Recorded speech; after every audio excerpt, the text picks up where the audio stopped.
हरे कृष्णा हरे कृष्णा कृष्णा कृष्णा हरे हरे, हरे राम राम राम हरे हरे। हरे ओम नमो भगवते वासुदेवाय। वायो ओम नमो नमो भगवते भगवते वासुदेवाय। वासुदेवाय। ओम नमो भगवते वासुदेवाय। ॐ अज्ञानतिमिरान्धस्य ज्ञानाञ्जनाशलाकया चक्षुरुन्मीलितं येन तस्मै श्रीगुरुभ्ये नमः। হরে কৃষ্ণা। তো আমরা ভগবত গীতা প্রতিদিনের ন্যায় পঠন করি, আজকেও তার অন্যথা হবে না। ভগবত গীতা ভগবানের মুখ নিঃসৃত বাণী। ভগবান কুরুক্ষেত্রের যুদ্ধক্ষেত্রে এই জ্ঞান অর্জুনকে দিয়েছেন। যখন বিষাদগ্রস্ত অর্জুন যুদ্ধ না করার জন্য সংকল্প করেছেন, তখন ভগবান তাকে এই পরম গোপনীয় পবিত্র জ্ঞান অর্জুনকে দান করেছিলেন। যদিও এই জ্ঞান আরো পূর্বে দান করা হয়েছিল। ভগবান পরবর্তী 4 নম্বর অধ্যায়ে বলেছেন যে এই জ্ঞান প্রথম তিনি সূর্যের দেবতা বিবস্বানকে দান করেছিলেন, এবং পরবর্তীতে তা পরম্পরাগতভাবে নষ্ট হয়ে যাওয়ার ফলে পুনরায় অর্জুনকে তিনি দান করেছিলেন।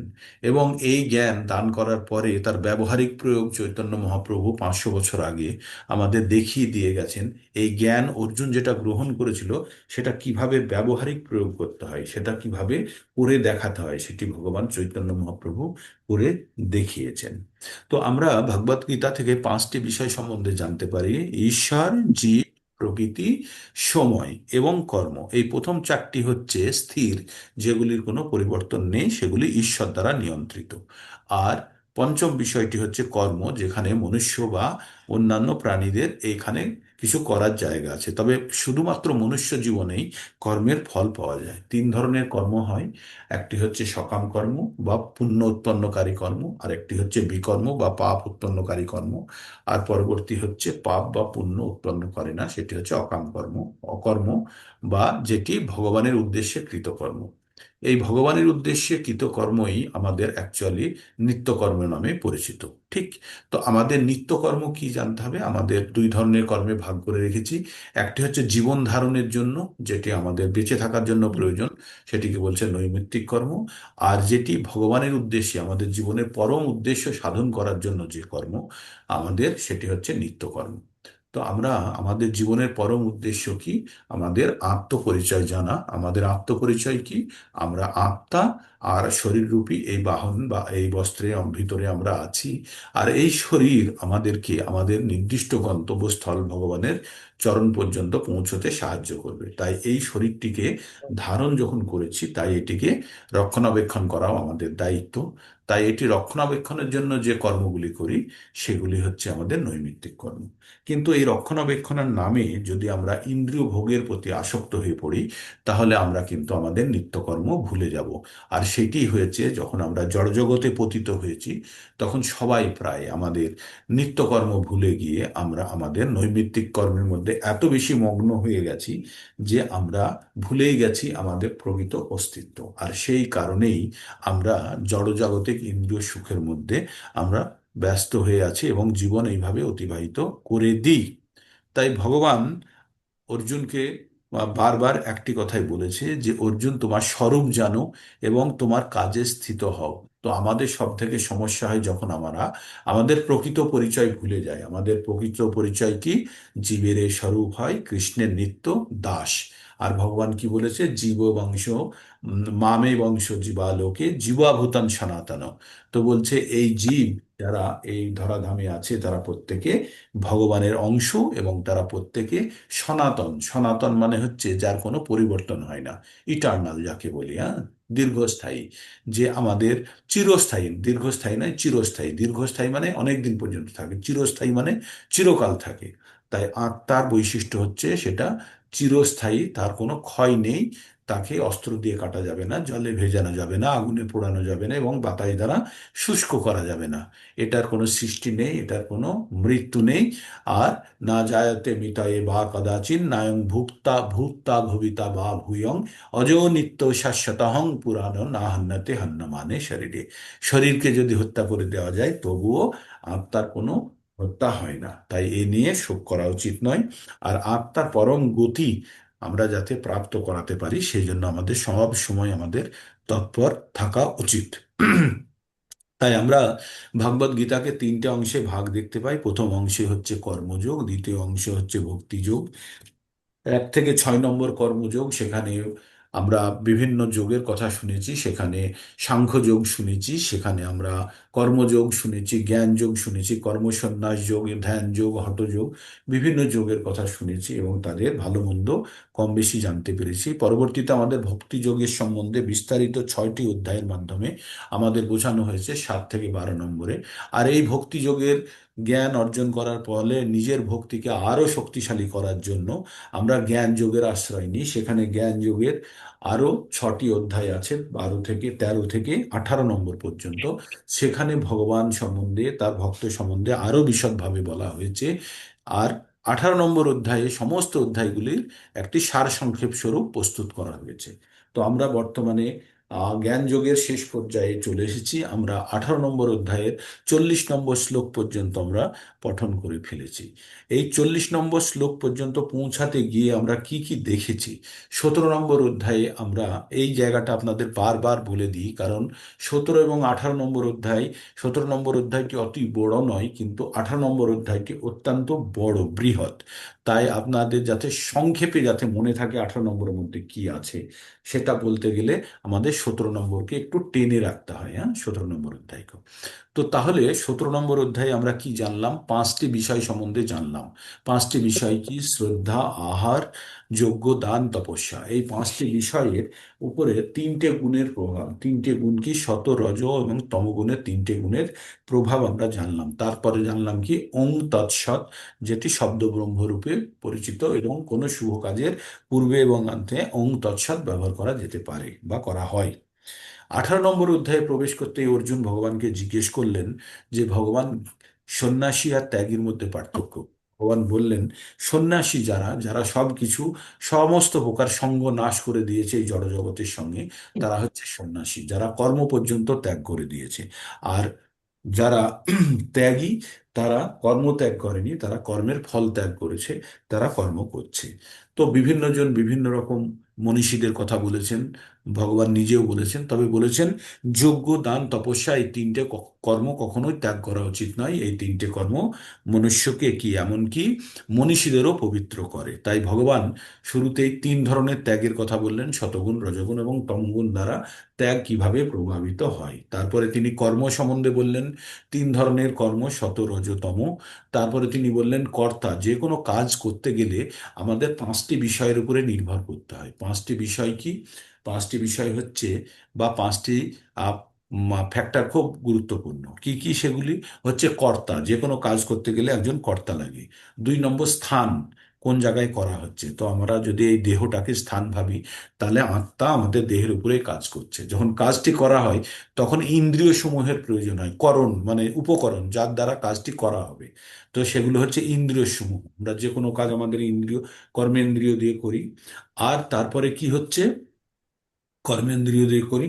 আর তারপরে হচ্ছে এই কাজটি করার জন্য চেষ্টার প্রয়োজন। চেষ্টা না থাকলে, আমার হাত আছে, পা আছে, আমি আছি, আমার মন আছে, কিন্তু আমার চেষ্টা নেই, তাহলে কিন্তু কাজটি সম্পন্ন হবে না। আর সর্বশেষ ভগবানের ডিসিশন, ভগবানের কিছু গ্র্যান্ট আছে, স্যাংশন আছে, ভগবানের কিছু অনুমোদন আছে। সেটি মিলে এই 5টি জিনিসের উপরে যে কোনো কর্মের ফল নির্ভর করে। আর কর্ম কি কি ধরনের হতে পারে? কর্ম হতে পারে শারীরিক, কর্ম হতে পারে বাচিক, আর কর্ম হতে পারে আপনাদের মানসিক। এই 3 ধরনের কর্ম, এই 3 ধরনের কর্মই কিন্তু ওই 5টি বিষয়ের উপরে নির্ভর করে। কি কি বললাম? 5টি বিষয়। 5টি বিষয় হচ্ছে কর্তা, স্থান, ইন্দ্রিয়, যার দ্বারা কর্ম করা হয়, আর চৌথ নম্বর হচ্ছে আমাদের প্রচেষ্টা, আর 5 নম্বর হচ্ছে দৈবিক প্রভাব বা ভগবানের অনুমোদন। এই 5টি বিষয়ের উপরে দ্বারা এই 3 ধরনের কর্ম করে থাকি। তাহলে আমরা এবার কর্তা সম্বন্ধে জানবো। কর্তা 3 প্রকারের হয়। তারপরে আমরা জানবো ধৈর্য। ধৈর্য 3 প্রকারের হয়। বুদ্ধি 3 প্রকারের। জ্ঞান 3 প্রকারের। এবং সবশেষে সুখ 3 প্রকারের। তো আমরা এই পর্যন্ত আমরা জেনে গেলাম যে 40 নম্বর শ্লোক পর্যন্ত, 17 নম্বর এবং 18 নম্বরের 40 নম্বর শ্লোকের সামারি এই আপনাদেরকে 5-6 মিনিটে বলে দিলাম। এটি বারবার বারবার আপনারা শ্রবণ করুন। এই জায়গাটা যদি লিখতে পেরেছেন, কেউ লিখে নিয়েছেন, যদি না হয় এই জায়গাটাকে শ্রবণ করুন, তাহলেই কিন্তু আপনাদের এই 17 নম্বর অধ্যায় এবং 18 নম্বর অধ্যায়ের সামারিটা পেয়ে যাবেন। 18 নম্বর অধ্যায়ে এবার আমরা 41 নম্বর শ্লোক থেকে একটু নতুন দিকে আমরা প্রবেশ করছি। কি নতুন দিকে প্রবেশ করছি? আমরা 3 ধরনের বুদ্ধির কথা পড়লাম বললাম তো। তো এই বুদ্ধির বা জ্ঞানের অনুসারে তিনি মনুষ্য সমাজকে 3টে ভাগে ভাগ করেছেন। 4টে ভাগে। এই 4টি ভাগ হচ্ছে 4টি বর্ণ, আমরা যেটা বলি ব্রাহ্মণ, ক্ষত্রিয়, বৈশ্য, শূদ্র। এই 4টে ভাগে তিনি কি করেছেন? এই সংসারকে ভাগ করেছেন। কেন? তাদের বুদ্ধিমত্তা অনুযায়ী। যার যত বুদ্ধি বেশি সে বুদ্ধিদীপ্ত কাজ করতে পারবে। এবার মনে করুন, যে কোনো একটা কাজ আছে, সেই কাজটি করার জন্য যদি বুদ্ধি লাগে, কম্পিউটার চালাতে হবে মনে করুন, কথার কথা বলছি, তো সেখানে কে চালাবে? যার বুদ্ধি আছে সেই চালাতে পারবে। যে গাড়ি চালায় বা যে ঠেলা চালায়, রিক্সা চালায়, সে কম্পিউটার নাও চালাতে পারে, তাই না? তার বুদ্ধির অভাব কম হতে পারে। বা যে কায়িক পরিশ্রম করে, তার সে বুদ্ধি নাও থাকতে পারে। তাই যার বেশি বুদ্ধি আছে, সে জ্ঞান আছে যার, সে এই কম্পিউটার চালাবে। তো এইভাবে আলাদা আলাদা ভাবে বুদ্ধি এবং গুণ অনুসারে, গুণ কোথা থেকে হয়? প্রকৃতির 3টে, জড় প্রকৃতির 3টে গুণ থেকে আমাদের মধ্যে গুণের সঞ্চার হয়। জড় প্রকৃতির 3টে গুণ কি? সত্ব, রজ, তম। এই 3টে গুণ দ্বারা আমরা চালিত হই, আর এই 3টে গুণের প্রভাবই আমাদের পরবর্তী কর্ম করার ইচ্ছা জন্মায় বা জন্মাতে সাহায্য করে। হুম। তো এই প্রকৃতির 3টে গুণের প্রভাব যার মধ্যে যেমন আছে, তাদেরকে সেই ক্যাটাগরিতে রাখা হয়েছে। যারা সব সময় শতগুণে থাকে, তাদের ব্রাহ্মণ শ্রেণীতে রাখা হয়েছে। যারা শত এবং রজতে থাকে, তাদের ক্ষত্রিয় শ্রেণীতে রাখা হয়েছে। যারা রজ এবং তমতে থাকে, তাদেরকে বৈশ্য শ্রেণীতে রাখা হয়েছে। এবং যারা সবসময় তমতে থাকে এবং কখনো কখনো আংশিক রজতে থাকে, তাদের শূদ্র শ্রেণীতে রাখা হয়েছে। আবার আপনাদেরকে বলি, এগুলো কিছুই জন্মগত নয়, সমস্ত গুণগত এবং কর্মগত। ঠিক। তো এখানে 40 নম্বর অধ্যায়ের শেষে 40 নম্বর শ্লোকে ভগবান কি বললেন? না তদস্তি পৃথিব্যাং বা দিব্যি দেবেষু বা পুনঃ সত্যং প্রকৃতি জন। হরে কৃষ্ণ।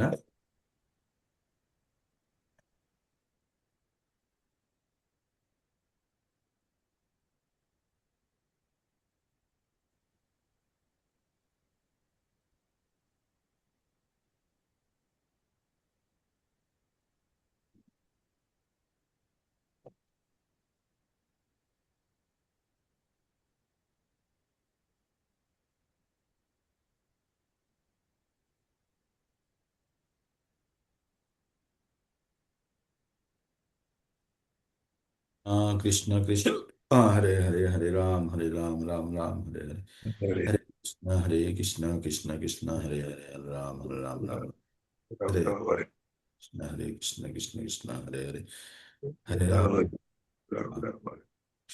কৃষ্ণ কৃষ্ণ, কৃষ্ণ হরে হরে, হরে কৃষ্ণ হরে কৃষ্ণ, কৃষ্ণ কৃষ্ণ হরে হরে।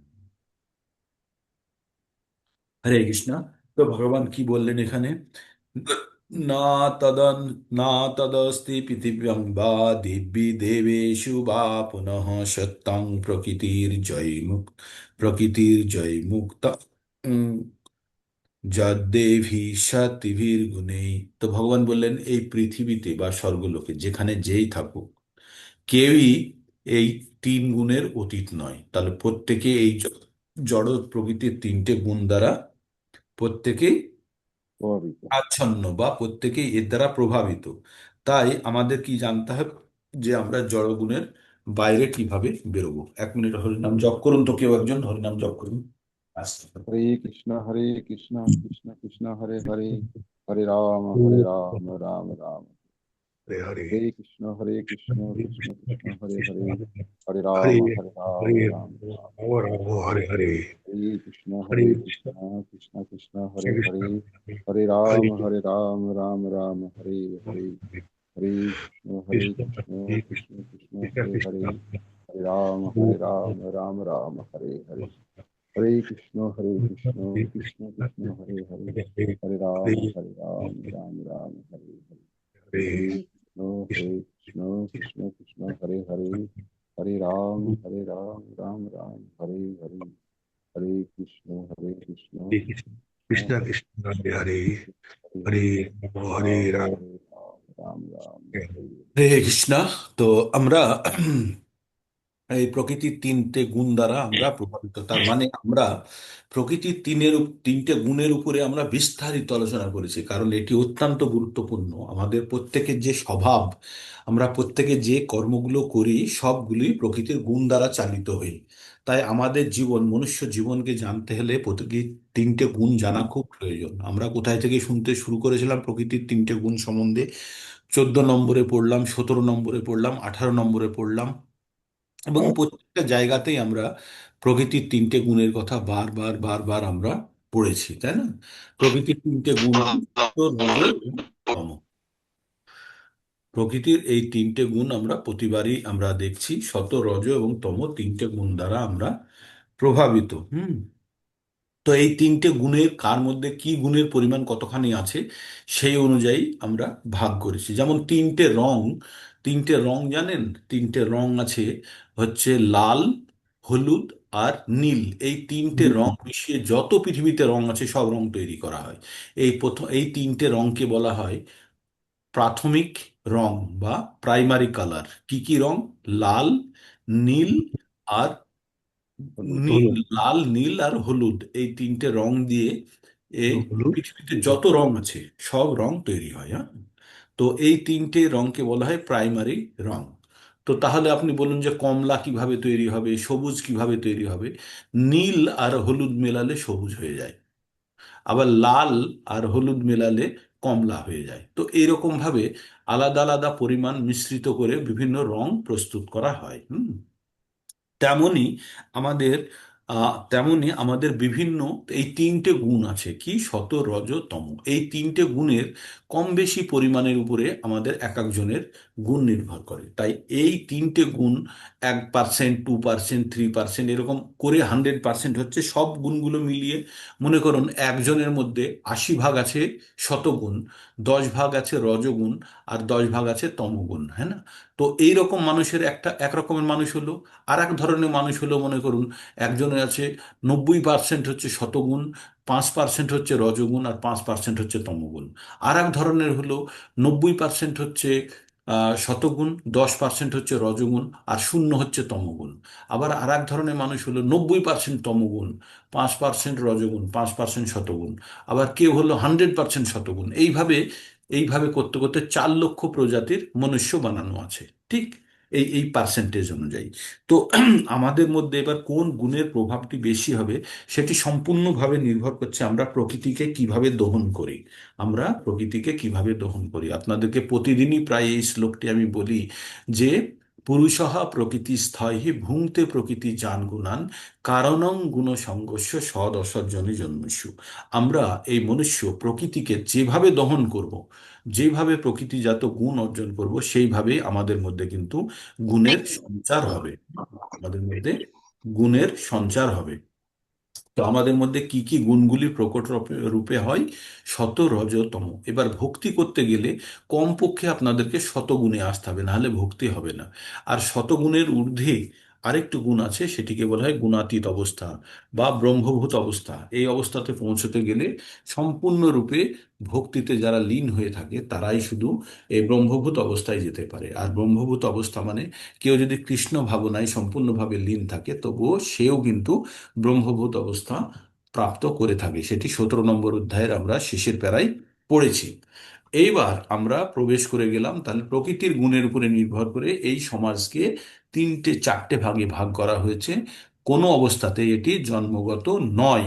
সে যে কুলেই, যে বংশেই, যে ঘরেই জন্মগ্রহণ করুক, তার মধ্যে যদি বুদ্ধিমত্তা থাকে তাহলে সে ব্রাহ্মণ শ্রেণীর। আর সে যতই উচ্চকুল, তথাকথিত উচ্চকুল বলুক, সেখানে যদি সে, তার মধ্যে যদি বুদ্ধি না থাকে, তাহলে সে শূদ্র শ্রেণীতে গোনা যাবে। এবার আপনারা শুনুন 41 নম্বর শ্লোক থেকে। এতক্ষণ কেন বললাম, এই পরবর্তী 3-4টে শ্লোকে যেগুলো পড়বো সেগুলো সব বলে দিলাম আপনাদেরকে, হ্যাঁ? তার ভাবটা আমি আপনাদেরকে বলে দিলাম যে পরবর্তী শ্লোকগুলোকে আমরা কি কি পঠন করব। ব্রাহ্মণ ক্ষত্রিয় বিশাং শূদ্রনাং চ পরন্তপ কর্মাণি প্রবিভক্তানি স্বভাব প্রভবরৈ গুণে। ভগবান কি বললেন? ব্রাহ্মণ ক্ষত্রিয় বিশাং, মানে ব্রাহ্মণ ক্ষত্রিয় বৈশ্য, শূদ্রনাং চ পরন্তপ, এবং শূদ্র, কর্মাণি প্রবিভক্তানি স্বভাব প্রভবরৈ গুণে। তো এই যে ব্রাহ্মণ ক্ষত্রিয় এবং ব্রাহ্মণ ক্ষত্রিয় বৈশ্য শূদ্র, এই 4টে ভাগে ভাগ করা হয়েছে কিসে? কর্ম, প্রবিভক্তানি মানে ভাগ করা হয়েছে, আর স্বভাব, স্বভাব মানে হচ্ছে গুণ। তাহলে গুণ আর আর আমাদের কর্ম অনুসারে আমাদের কি ভাগ করা হয়েছে? 4টে ভাগে ভাগ করা আছে। হে পরমতপ, স্বভাবজাত গুণ এবং স্বভাবজাত গুণ অনুসারে, স্বভাবজাত গুণ মানে প্রকৃতির গুণ অনুসারে ব্রাহ্মণ ক্ষত্রিয় বৈশ্য শূদ্রদের কর্মসমূহের ভাগ করা হয়েছে। তার মানে কর্মসমূহের ভাগ করা হয়েছে। এইরকম শ্লোক আমরা একটা পড়েছিলাম 4 নম্বর অধ্যায়ের 13 নম্বর শ্লোকে। কি ছিল? চাতুর্বর্ণং মায়া সিস্টেম গুণা কর্ম বিভাগেশ তস্য কর্তা রমপি মাং বিদ্যা কর্তা রমভয়ম। তো ভগবান বলেছিলেন এই মানুষের গুণ আর তার স্বভাবজাত গুণ অনুসারে, তার কর্ম অনুসারে তাদেরকে আমি 4টে ভাগে ভাগ করেছি। কি কি? ব্রাহ্মণ, ক্ষত্রিয়, বৈশ্য, শূদ্র। সেই কথাটি এখানে আবার বলছে। আবার আমরা 16 নম্বর অধ্যায়ে আমরা যখন প্রথম থেকে শ্লোকটি পড়ছিলাম, যেখানে দৈবী অসুর সম্পদের কথা বলা হচ্ছিল, সেখানে দৈবী গুণের মধ্যে যে গুণগুলো ছিল, সেই গুণগুলিও কিন্তু ব্রাহ্মণ, ক্ষত্রিয়, বৈশ্য, শূদ্র হিসাবে ভাগ করা হয়েছে। আপনাদের বিস্তারিত আলোচনা করে আপনাদের লিস্ট পর্যন্ত আমি আপনাদেরকে পৌঁছে দিয়েছি, তাই না? আপনাদের কাছে লিস্টও আছে। তো আমাদের এই 4টে, আমাদের সমাজকে 4টে ভাগে ভাগ করা হয়েছে, তা গুণ এবং কর্ম অনুসারে। তারপরে এবার বলছে ব্রাহ্মণ যারা, তাদের মধ্যে কি কি গুণ থাকবে, বা তারা তারা কি কি কাজ করার জন্য যোগ্য। তো বলছে সম দম তপ শৌচং ক্ষান্তির আর্জবম জ্ঞানং বিজ্ঞান আস্তিকম ব্রহ্ম কর্ম স্বভাবজম। তো ব্রাহ্মণদের কি কাজ হবে? ব্রাহ্মণদের হবে সম। সম মানে হচ্ছে ইন্দ্রিয় কন্ট্রোল, যাদের অন্তর ইন্দ্রিয় কন্ট্রোল, যাদের মনের উপরে সম্পূর্ণ কন্ট্রোল আছে। দম, যারা তাদের বহির ইন্দ্রিয় সমূহকে দমন করতে জানে। সম দম তপ, যারা তপস্যা করতে পারে। শৌচম, যাদের মধ্যে পবিত্রতা আছে। ক্ষান্তির, ক্ষান্তির মানে হচ্ছে সহিষ্ণুতা, যাদের ধৈর্য অনেক বেশি, সহ্য করতে পারে। আর্জবম, আর্জবম মানে হচ্ছে সরলতা, যাদের ভিতরটা এবং বাইরেটা একই রকম, যারা মনে এক আর বাইরে এক, দুই রকমের কথা বলে না। তাহলে কি কি গুণ পেলাম? সম মানে অন্তরিন্দ্রিয়ের সম্বরণ, দম মানে বহিরিন্দ্রিয়ের সম্বরণ, শৌচ মানে পবিত্রতা, তারপর হচ্ছে তপস্যা, তারপরে কি পড়লাম আমরা? ক্ষান্তির মানে হচ্ছে সহিষ্ণুতা বা ধৈর্য, আর কি আর্জবম মানে সরলতা, তারপরে কি থাকবে? জ্ঞানং, তার কাছে জ্ঞান বুদ্ধি। থাকবে। আর জ্ঞান ও বিজ্ঞান ও আস্তিকম, তারা আস্তিক, তারা ভগবানে বিশ্বাসী। আর এটি হচ্ছে ব্রহ্ম কর্ম স্বভাবজম, মানে হচ্ছে ব্রাহ্মণদের এগুলো স্বভাবজাত কর্ম। তাই এখানে ভগবান কি বললেন? সম দম তপ শৌচং ক্ষান্তি সরলতা জ্ঞান বিজ্ঞান ও আস্তিক্য, এগুলি ব্রাহ্মণদের স্বভাবজাত কর্ম। বোঝা গেল? এবার আমরা পড়ছি ক্ষত্রিয়দের কি কি স্বভাবজাত কর্ম। সূর্যং তেজোধিতির দাক্ষং যুদ্ধে চ পলায়নম দানম ঈশ্বর ভাবশ্চ ক্ষাত্রং কর্ম স্বভাবজং। সূর্যং মানে ক্ষত্রিয়দের মধ্যে সব থেকে হচ্ছে শৌর্য, মানে হচ্ছে বীরত্বের ব্যাপারটা থাকবে, হিরো হিরো ভাব থাকবে, এই করে ফেলতে পারবো সে, এগুলো সব রজগুণের প্রভাবে হয়। তো তার মধ্যে কি থাকবে? সূর্যং, তার মধ্যে পরাক্রম থাকবে। তেজ, ধৃতি মানে ধৈর্য। দাক্ষাম মানে দক্ষতা, হ্যাঁ। যুদ্ধে চ অপলায়নম, যুদ্ধ করা, যেখানে নিজের জীবন বলিদান দেওয়া, বা যেখানে পরম সংগ্রাম করার জায়গা, সেখান থেকে তারা পিছিয়ে আসে না। হ্যাঁ? যুদ্ধে চ অপলায়নম, পলায়ন মানে পালিয়ে যাওয়া, অপলায়নম মানে যে পালায় না, যুদ্ধ থেকে যে পালায় না, তার মানে তার মধ্যে পরাক্রম আছে, তেজ আছে, ধৈর্য আছে, আর কি আছে, দক্ষতা আছে।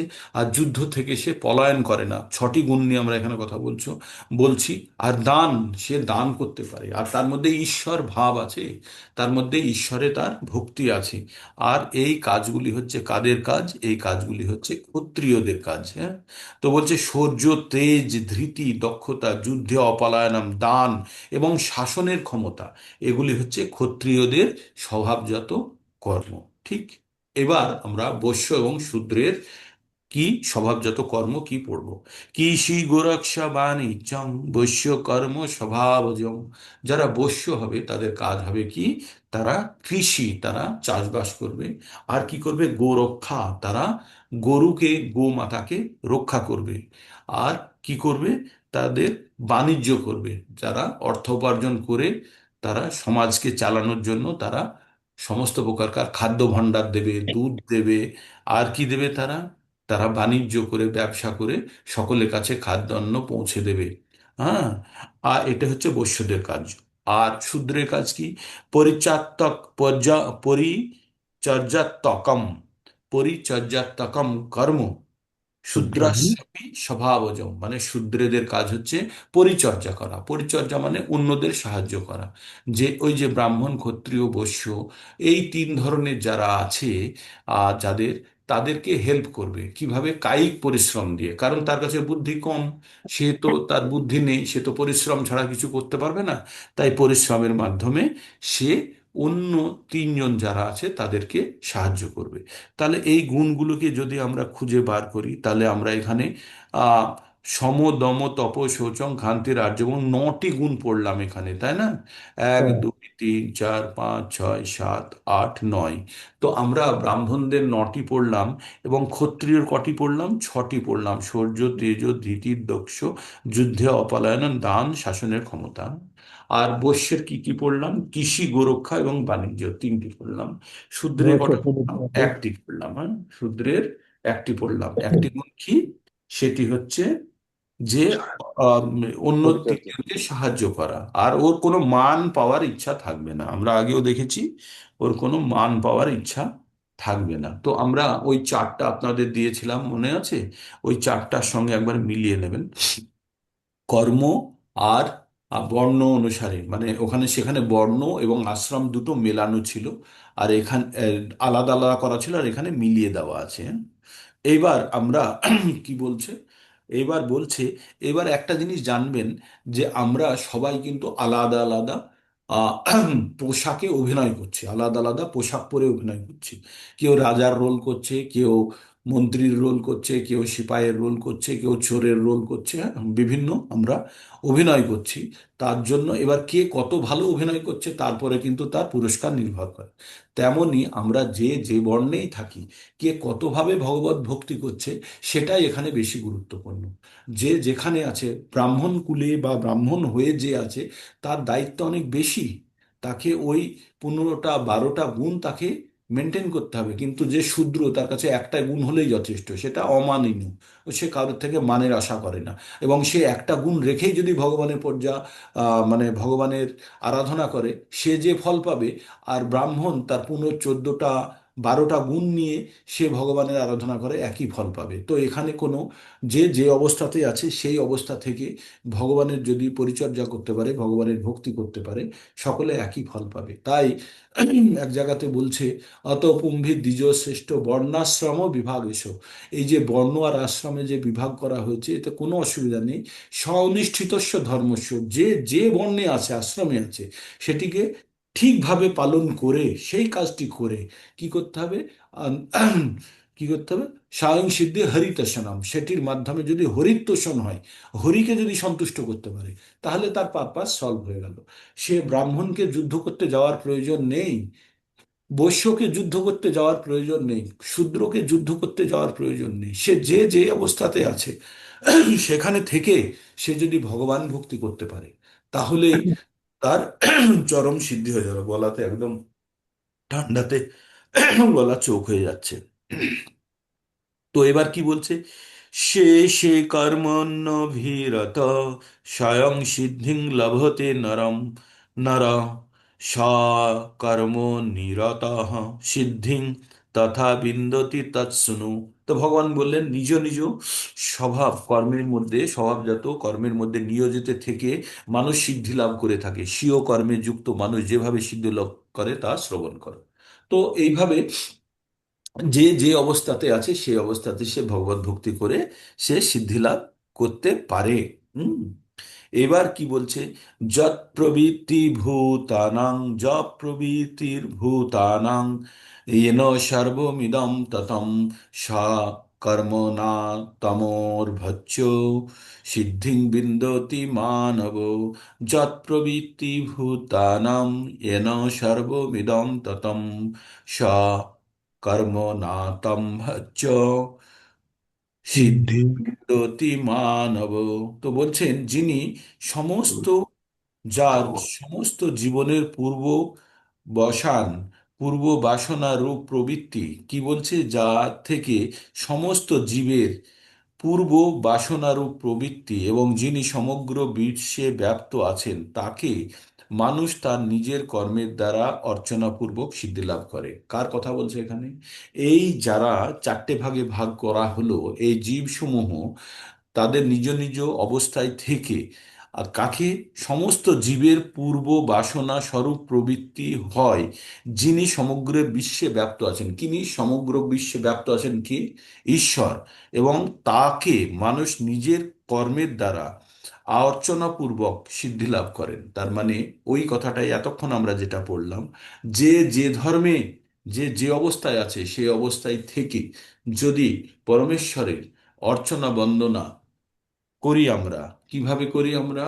শ্রবণ কীর্তনং বিষ্ণু, শরণম আত্মনিবেদনম, সাক্ষ্য দাস্য, সাক্ষ্য দাস্য, অর্চনা বর্ণম সাক্ষ্য দাস্য, আর আত্মনিবেদনম। তো এই হচ্ছে আমাদের নবিধা ভক্তির মধ্যে কি শ্রবণ। আমরা নবিধা ভক্তি কিভাবে কিভাবে করি? শ্রবণ, কীর্তন, স্মরণ। কার? ফিল্মের হিরোর ঈশ্বর। না, আমাদের প্রকৃত হিরো কে? ভগবান।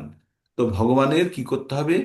কীর্তন, শ্রবণ করতে হবে প্রথমে, না হলে তো আমরা কীর্তন করতে পারবো না। শ্রবণ, তারপরে কীর্তন। কীর্তন মানে হরে কৃষ্ণ, এটাও একটি কীর্তন। তবে এটি ভগবানের নাম নিরন্তর উচ্চারণ করাই কীর্তন বা বলা। হুম। তো কীর্তন, শ্রবণ, কীর্তন, স্মরণ। আপনি যখন কীর্তন করছেন না, তখন ভগবানকেই স্মরণ করবেন, আর কাউকে নয়। স্মরণ। তারপরে পাদ সেবনম, ভগবানের বিগ্রহের সেবা করা, অর্চনা করা, বন্দনা করা। কিভাবে করা?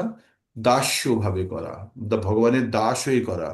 আর কিভাবে করা? সাক্ষ্য, ভগবানকে সখা রূপে করা, দাস্য।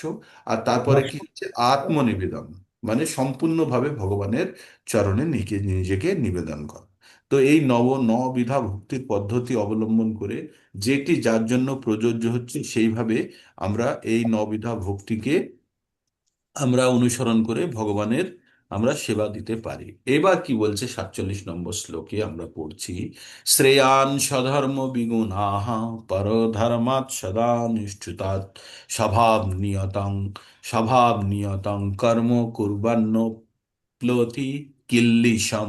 এই ধরনের শ্লোক আমরা একবার পড়েছি, কিন্তু মাথায় রাখবেন 3 নম্বর অধ্যায়ের মনে হচ্ছে 37 বা 38 নম্বর শ্লোকে পড়েছি, শ্রেয়ান সধর্ম বিগুণাঃ পরধর্মাৎ সদানুষ্ঠিতাৎ স্বধর্মে নিধনং শ্রেয় পরধর্ম ভয়াবহ। এরকম পড়েছিলাম তো।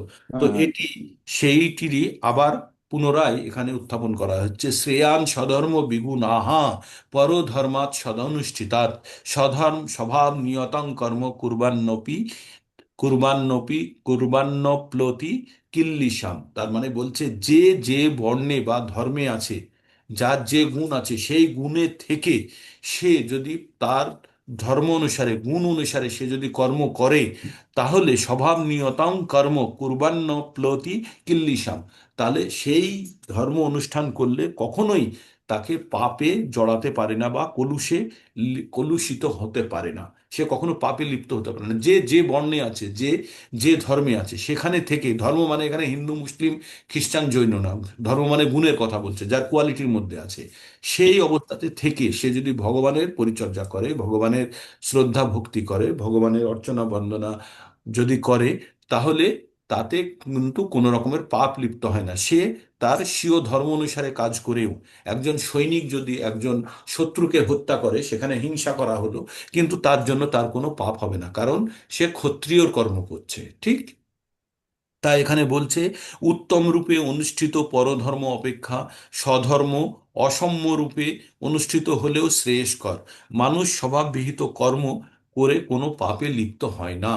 যদি কেউ ক্ষত্রিয় বা কোনো বৈশ্য তার ব্যবসার জন্য যে কাজটি করছে, সেই কাজটির দ্বারা যদি সাধারণ দৃষ্টিতে মনে হয় যে একটু বুঝি সে ঠিক করছে না, বা সে 10 টাকায় কিনে এনে 12 টাকায় বিক্রি করছে, 2 টাকা লাভ করছে, সেটাই বিশ্বর কাজ, বাণিজ্য তো, তাকে তো বিজনেস করে তাকে খেতে হবে। তাই তাই সেক্ষেত্রে কেউ যদি ভাবে যে না, সে অন্যায় করছে, 10 টাকার জিনিস 12 টাকায় বিক্রি করছে, না হলে সে ব্যবসা কিভাবে করবে? তো এটা হচ্ছে, সে যার যার নিজের নিজের স্বভাবের থেকে যে যে কাজটি করছে, সেটি অন্তিমে হরি তোষণম, হরির সন্তুষ্টি বিধান যদি করতে পারে, তাহলে কিন্তু সে কোন রকমের পাপে লিপ্ত হচ্ছে না। তো এই পর্যন্ত আমরা 47 নম্বর পর্যন্ত পড়লাম। তারপরে আর একটা সেকশন পড়বো, পড়ে শেষের সেকশনে যাব। 48 নম্বরের পর এটা, 1 মিনিট, 48 নম্বরটা কি আছে একবার দেখে নি। সহজম কর্মং করিতয়। দেখছি, থামুন, এটা কিসের সঙ্গে সম্পর্ক? কর্ম। কালকে থেকে নেবো এটা, হ্যাঁ? কালকে থেকে নেবো। তো এবার আমাদের স্বভাবজাত আমাদের কি করা উচিত, আমরা একবার এইটা, বহুপাদের একবার ব্যাখ্যাটা আমরা পড়বো। তো আজকে অলরেডি 6টা 5 হয়ে গেছে, আমরা আর এগোবো না। তো এই এই 47-এর ব্যাখ্যাটা, বহুপাদের লেখা ব্যাখ্যাটা পড়বো, পড়ে 48 নম্বর দিয়ে কালকে যাব 55 বা 56 পর্যন্ত কালকে পড়ে রাখবো। তারপরে আর দুটো সেশন। তো আপনাদের আজ 1 জানুয়ারি, 1 জানুয়ারি আপনারা বেশি বেশি করে জব করুন। যারা কালকে থেকে আহ, একাদশী করে আছেন, পালনের সময় 6টা 17 থেকে 9টা পর্যন্ত কালকে বন্ধন প্রভু বলছিলেন, তো আপনারা ঠিক টাইমে পালন করে নেবেন। আর আজকে আজকে থেকে একটু সংকল্প, 1 জানুয়ারি থেকে সবাই সংকল্প করে না, এই করব সেই করব, আপনারা সংকল্প করুন প্রতিদিন ভগবত গীতার একটা করে অধ্যায়, বুঝি না বুঝি পড়বো। কিসে? মোবাইল ফোন আপনাদের প্রত্যেকের কাছেই আছে, যার দ্বারা আপনারা কানেক্টেড হয়েছেন। আপনাদের একটা বাংলা অ্যাপ বা হিন্দি অ্যাপ, যারা হিন্দি পড়েন তাদেরকে শেয়ার করেছিলাম আমি, যদি চান ওই অ্যাপটি আবার শেয়ার করতে পারি। ওইখানে মোবাইলে একবার শুধু চালিয়ে দেবেন, শুধু ওই শ্লোকটা পড়বেন আর তার অর্থ পড়বেন, কোনো তাৎপর্য করতে 10 থেকে 15 মিনিট সময় লাগে। ওই এক একটা চ্যাপ্টার পড়তে 15 মিনিট, খুব জোর হলে 15 মিনিট সময় লাগে। তো প্রতিদিন আপনারা যেগুলো নিয়মিত পড়ছেন সেগুলো পড়ুন, কিন্তু তার বাইরে 15টা মিনিট অতিরিক্ত আপনারা ব্যয় করুন, যে এই শ্লোকগুলি পড়বো, একবার করে পড়বো, বুঝি না বুঝি যা আছে, দাঁত মুখ ভেঙে যায়, যাক যতখানি হয়, তবু আমরা পড়বো। এইভাবে আপনারা সংকল্প করে চেষ্টা করুন, দেখুন খুব ভালো অগ্রগতি পাবেন। আপনারা যদি বলেন অ্যাপটি আবার আমি পুনরায় আপনাদের কাছে আমি শেয়ার করে দিতে পারি গ্রুপে, হিন্দি এবং ইংরাজি দুটো অ্যাপই আমি হিন্দি এবং বাংলা দুটো অ্যাপই আপনাদেরকে দিয়ে দেবো, ঠিক? ক্যামেরা অন করুন, দেখি আজকের অ্যাটেন্ডেন্স কি। মানে 1 জানুয়ারির অ্যাটেন্ডেন্স অত্যন্ত দুর্বল। ঠান্ডার সঙ্গে অ্যাটেন্ডেন্স কমতে শুরু করেছে, যেই ঠান্ডা বাড়তে শুরু করেছে অ্যাটেন্ডেন্স কমতে শুরু করেছে, হ্যাঁ? তো ঠিক আছে। দুধ যদি জাল দেওয়া হয়, শেষে কিন্তু পাউডার হয়ে যাবে, খুব কম পরিমাণ জল অটোমেটিক বেরিয়ে যাবে, তো চিন্তা করবেন না ঠিক আপনারা। হয়ে গেল। দুধ জাল দেওয়া পাউডার, হ্যাঁ, ক্ষীর হয়ে গেছেন আপনারা সব। ঠিক আছে। হরে কৃষ্ণ হরে কৃষ্ণ, কৃষ্ণ কৃষ্ণ হরে হরে, হরে রাম হরে রাম। আজকে অজিত প্রভু জয়েন করতে পারেনি। অসিত প্রভু একটু হেল্প করে দেবেন, কেন জয়েন করতে পারলো না, একটু দেখে হেল্প করে দেবেন, না? তো আপনারা বেশি বেশি ভক্তি করুন সবাই, ভগবানের পরম আশীর্বাদ গ্রহণ করুন, পান। হরে কৃষ্ণ। হরে কৃষ্ণ প্রভু, হরে কৃষ্ণ। কারো কিছু বলার থাকলে বলতে পারেন, অথবা এখানে শেষ করবো। কিছু বলার আছে কারো? হইল? বলার আছে, আমার একটা বলার ছিল প্রভু। বলুন। করোনা কালে কেউ আমাকে একজন জোর করে গীতা গীতা দিয়েছিল আমাকে। আচ্ছা। তো সেই গীতাটা আমি বহুদিন ধরে নিজে পড়ার চেষ্টা করেছি, তার ভাষাটা এত কঠিন আমি কোনোদিন বুঝতে পারিনি। আচ্ছা। তাও পড়তাম মাঝে মধ্যে পড়তাম, দেখি চেষ্টা করি কিছু হয় কিনা কিছু হয় কিনা। হ্যাঁ। এই করতে করতে একদিন তো আপনাদের সামনে চলে আসলাম। এখন পুরো গীতা পড়া হয়ে গেল। এবার মনে হচ্ছে তো এটি সহজ, কিন্তু একটি নির্দিষ্ট পদ্ধতিতে পড়তে হবে, তাই না? বই। একদম একদম। হ্যাঁ, যে এটা নিজে পড়ে বোঝা খুব কঠিন। এটা সবসময় পরম্পরাগত ভাবে না শিখতে পারলে এটা নিজে পড়ে বোঝা খুব কঠিন। আর এটা সাধারণ মানুষের জন্য নয়, কম বুদ্ধি সম্পন্ন মানুষের জন্য নয়। এটা আপনারা ভেবে রাখুন। এটার জন্য বুদ্ধি এবং জ্ঞানের প্রয়োজন, যেটা গুরু বা কৃষ্ণের আশীর্বাদেই হবে। এটা আমি এমএসসি পিএইচডি ইঞ্জিনিয়ার ডাক্তার যেই হই, আমি এই বই কিনে এনে বাড়িতে পড়লাম আর জ্ঞান অর্জন করলাম, এটা সহজে হয় না। এটির জন্য ভগবানের চরম আশীর্বাদ লাগে। যখন আপনাদের প্রথম ক্লাস আমি ইন্ট্রোডাকশন ক্লাস করেছিলাম, তখন আমি একটা 9খানা পয়েন্ট বলেছিলাম যেটি ভগবদ গীতা জ্ঞান অর্জনের জন্য লাগে। তার মধ্যে একটা 9খানা পয়েন্টের উপরে আর একটা পয়েন্ট ছিল, সেটা হচ্ছে 0 নম্বর পয়েন্ট। সেই পয়েন্টটি এই ছিল যে ভগবানের অসীম কৃপা লাগে ভগবত ভক্তি জ্ঞান লাভ করার জন্য। তাই সরি, তো যাদের ভগবানের উপরে কৃপা নেই, আপনি ওই করোনার সময় মানে 2019-20 সালে আপনি গ্রন্থ পেয়েছেন, আর 2025 সালে এসে আপনি ওটাকে পঠন করছেন। বলছে ভগবত গীতা হচ্ছে টাইম বোম, বুঝলেন? এটা কখন ফাটবে কেউ জানে না। তাই যাকে পারুন ভগবত গীতা দান করুন, বিতরণ করুন। দান অবশ্যই নয়, বিনা পয়সায় নয়, বিতরণ করুন। কার কখন মতি ঘুরবে কেউ জানে না, ঠিক? আর এটি কখন মানসিক মানে মানুষের অবস্থার পরিবর্তন আনবে, এরকম অনেক উদাহরণ আছে। যে একটা মানুষ, একটা ইংরেজি কথাটা বলে দিই, একজন ইংরেজ ছিল। সে জীবনে খুব গর্বিত ছিল, খুব অহংকারী ছিল। তো একটা এমন সমস্যা এসে গেছে, সে ভেবেছে এবার আমাকে সুসাইড করবে সে, ঠিক আছে? তো সুসাইড করতে গিয়ে সে ওই চেয়ার টেয়ার লাগিয়ে যখন সুসাইড করতে যাবে, তো তখন ওর ঘরের ওই কাছে একটা আলমায়রা ছিল, তো ওই আলমায়রার উপরে হাত লেগে গেছে, লেগে একটা বই পড়ে গেছে। হ্যাঁ, তো বইটা যখন পড়ে গেছে, তখন নিচের দিকে দেখছে বইটা একটা কি খুলে পড়ে গেল। তো বইটা পড়ে গেছে। এবার যে পড়ে গেছে, তখন ও বইটা বললো, বইটা কি পড়ে গেল দেখি তো, বলে সুসাইড করতে যাচ্ছিল। তখন বইটা খুলেছে, খুলে ওই শ্লোকটা বেরিয়েছে, কর্মেন্ন বাধিকার আস্তে মা ফলেষু কদাচন মা কর্মফল হেতুর্বুহু মাতে সঙ্গস্ত কর্মাণি। তো ওইটা পড়েছে, পড়ে তার ব্যাখ্যাটা পড়েছে। পড়ে তখন ভাবছে যে আমার কর্ম করার অধিকার আছে, আমার ফলের অধিকার নেই, তাহলে আমি ফলের জন্য আমি কেন আমার নিজেকে, বলে এবার বইটা পড়তে শুরু করেছে। সম্পূর্ণ বইটা পড়ে ফেলেছে, ফেলে ও ইস্কনের মন্দিরে ছুটেছে, কোথায় আছে মন্দির বলে। সে তারপরে সে সম্পূর্ণ ভক্তে পরিণত হয়েছে এবং তার জীবনই পাল্টে গেছে, ঠিক আছে? তো এই বই হচ্ছে টাইম বোম, কখন কার জীবন পাল্টে দেবে কেউ জানে না। তাই আপনারা মানে সহানুভূতির সঙ্গে এই বই বিতরণ করুন। যখন তখন যাত্রার, আর একজন ছিঁড়ে ফেলে দিয়েছিল জানেন, ডাস্টবিনে পড়েছিল। তো সেই একদিন ভাবছে যে কোন পাতাটা পড়ে গেছে, ওখানে দেখছে অন্তকালে চ মামেবা শরণ মুক্তাকালে বরম যৌ প্রয়াতি সমাদ ভাবম ইয়াতি নাস্তত্র সংশয়। ওটা পড়ে ওর তখন মনে হলো, আরে খুব ইন্টারেস্টিং তো, তারপরেরটা কি আছে, তারপরে আছে ইয়াম ইয়াম ব্যাপী শরণ ভাবম। তো তারপরে কন্টিনিউয়াসলি পুরো পুস্তককে আবার জোড়া লাগিয়ে আবার পড়ে ফেলেছে। তো এইভাবে বিভিন্ন মানুষের মধ্যে পরিবর্তন এসেছে। এই গ্রন্থের প্রচণ্ড ক্ষমতা। তাই আপনারা এটি বিতরণ করার চেষ্টা করুন। অনেক পুস্তক এসে গেছে, মনমোহন প্রভুর কাছে পুরো কার্টুন আছে, আমার কাছে অনেকগুলো বিতরণ করেছি, এখনো আমার কাছে অনেকগুলো আছে। সুনীল প্রভুর কাছে একটা 5খানা বই পৌঁছে গেছে বহরমপুরে। তো তো আপনারা সেই জন্য ভগবদ গীতার জ্ঞান অত্যন্ত পবিত্র এবং অত্যন্ত উত্তম, যে কোনো মানুষের জীবন যে কোনো মুহূর্তে পরিবর্তিত করে দিতে পারে, ঠিক আছে? আর কারো কিছু বলার আছে, এরকম কোনো হ্যাঁ অভিজ্ঞতা? প্রভু, হরে কৃষ্ণ প্রভু। হ্যাঁ, বলুন মাতাজি, বলুন। হ্যাঁ, গীতা প্রচারের ব্যাপারে বলছে হ্যাঁ। আমাদের এখানে। হ্যাঁ, আমি মানে 15টার বেশি প্রচার করেছি। বাহ মানে বাহ বাহ। এমনি বিক্রি মানে করা হয়েছে, এমনি দান দুটো, গীতা জয়ন্তীতে দুটো এমনি দান করা হয়েছিল, আর এমনি 15টার বেশি মানে প্রচার হয়েছে আমার তরফ থেকে। বাহ। আরো যদি আপনার চান, যদি আপনি করতে বিতরণ করতে চান, আপনি মনমোহন প্রভুকে একবার কল করে দিন, উনি আপনাকে আরো 10খানা দিয়ে দেবে। বিতরণ করতে পারলে করুন, ওগুলো করুন। হরে কৃষ্ণ। আচ্ছা, খুব ভালো মাতাজি, 15খানা দিয়েছেন মানে দেখুন, তাহলে 15 জনের মধ্যে একজনেরও যদি উপকার হয়, আপনি জানবেন আপনার জীবন সার্থক। না ভগবান। তাদের ঘরে তো বলে দিয়েছি যে তোমরা তো নিচ্ছ, এগুলো কিন্তু তুলে রাখার নয়, একটা হ্যাঁ, করেও করবে। আর তোমরা যে নিচ্ছে তোমরাও কিন্তু চেষ্টা করবে আর একজনকে ওটা তোমরা আর একজনকে দেওয়ার চেষ্টা করবে। হ্যাঁ, তো আপনি একটা কাজ করবেন, এই 15 জনের নাম লিখে রাখুন। এদেরকে মাঝে মাঝে ফোন করুন, সপ্তাহে অন্তত একবার ফোন করুন, করে কি পড়লো না পড়লো, কারণ এই গ্রন্থ নিয়ে পড়ে কিছু বুঝতে পারবে না, ঠিক আছে? যতক্ষণ আচ্ছা। না পর্যন্ত আপনারা তাদেরকে কানেক্ট করতে পারছেন, যাকে যে গ্রন্থ বিতরণ করেছেন তাদেরকে কানেক্ট করুন, কারণ তারা এই গ্রন্থটা নিয়ে লাল কাপড়ে বেঁধে তুলে রাখবে, বুঝতে পারবে না, নিজে পড়ে কিচ্ছু বুঝতে পারবে না।